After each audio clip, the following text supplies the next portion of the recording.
Oh, you want drama, do you? How about this? You want the Pacers to take the lead with 0.3 seconds on the clock. Boom, Tyrese Haliburton at it again. The largest lead of the game for the Pacers. You're looking at it right there. One skinny little point. Think about what this team is doing. The Thunder had the lead most of this game. They kept them at arm's length most of this game until the fourth quarter.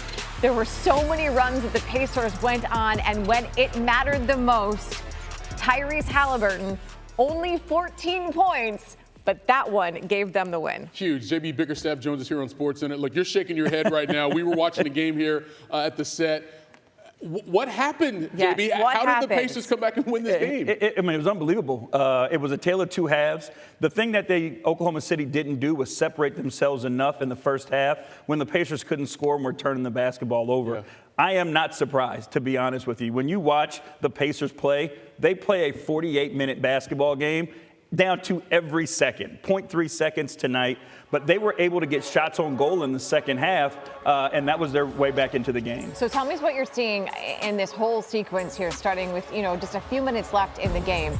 It finally gets close, but the Pacers were able to complete that comeback. Well, again, you see the guy, Nesmith. We've seen him do it before versus the Knicks, right? Big shot there. Nembhard, big shot there. They've got guys who are stars in their role, and those are the guys that help push them over the top. And then at the end of the day, they're going to put their ball into their stars' hands. Haliburton, those guys have to make the play for them. But again, they keep fighting. They're relentless for 48 minutes. I thought this sequence was the backbreaker for the Pacers because you didn't get the call one end. SGA scores, so that was a 4-point differential. But again, tremendous play by Lou Dort on the defensive end, but all of a sudden the Pacers were unfazed. They still came back and started scoring. Yeah, they've never been fazed, and they've made the small plays that put them over. Offensive rebounds, thereby Siakam, right, to give them extra possession to cut the game to 1 point, keeps them in the game. And then again, you're never out of it with Tyrese Haliburton in the game. It's also the tale of two halves, but it's really the tale of what the Pacers were able to do, out shooting the Thunder with the number of threes that they made in the fourth quarter. It was very lopsided. Well, that's what they do, right? Oklahoma City's defense, they surrender the three-point line because they sprint to the paint. A lot of the turnovers that you saw in the first half is because they left shooters and went to make plays on the ball when they were driving or blocking shots when they were getting into the paint. In the second half, in the fourth quarter in particular, they were finding those shooters. Indiana knocked down the shots, and that's going to be the difference in this series if the Pacers can keep making those shots. All right, JB, stick around. We're going to get some more reaction from you, but also from there in Oklahoma City, Lisa Salters was a reporter for the game, and she joins us now here on SportsCenter. Tyrese, just take me through that last possession. You guys didn't call timeout.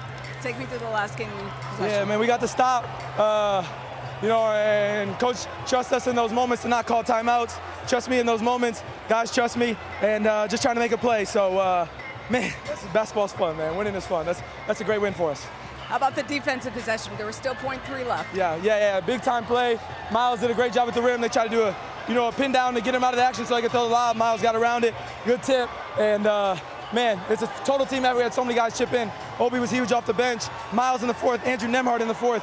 So many guys step up, and just really proud of this group. Tyrese, you guys were down 15 in the fourth quarter. Just how were you able to just hang around long enough to steal this one? Man, we just had to figure out how to win in so many different ways all year. Past 2 years, there's so many weird different ways, and we just figured out we're a resilient group, and just really proud of this group. And you said it, you guys have done it over and over and over again in these playoffs. You've had these tremendous comebacks. Just what makes this team so relentless? Man, we just we keep believing, and we stay together.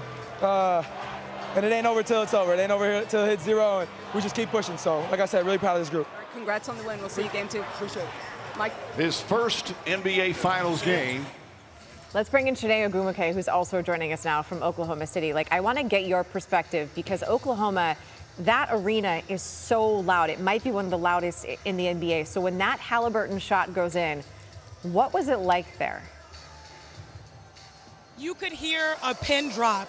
Everyone was shocked. Everyone was stunned.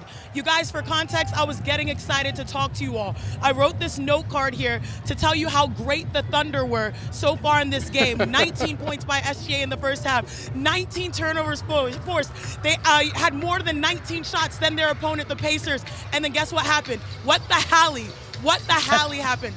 We are witnessing with our eyes, you guys, one of the most clutch performances over a postseason throughout sports.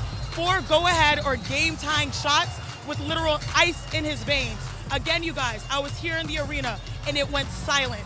This man is cold-blooded, he is clutch, and you have to shout out his team for holding it down while he was trying to find a shot. They went 6 for 10 from 3 in the fourth quarter. That's what kept the game close. Again, this is the best defense in the NBA. They had them in shambles. They had them scrambling down the stretch because it felt like every time they went down the floor, Shea had an answer until the last 5 minutes. And then when you give HALI a shot, we've seen historically over the course of this year, he loves that. He thrives in that. They are celebrating the Pacers. It's kind of crazy because they feel like this is just what we do. We keep it close. They took the Knicks playbook from them. We keep it close, and then we give ourselves our best shot against this defense.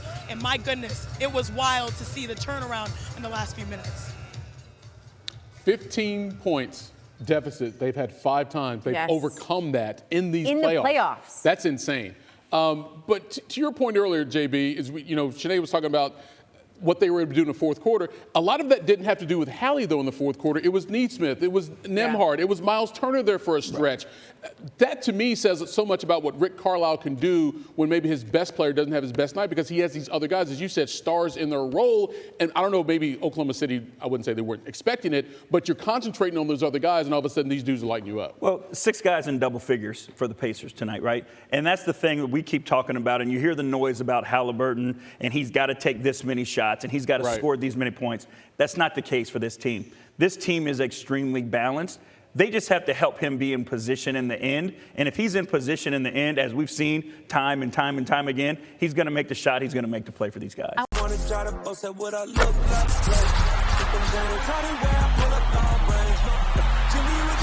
I'm on fire. It's Indy over here.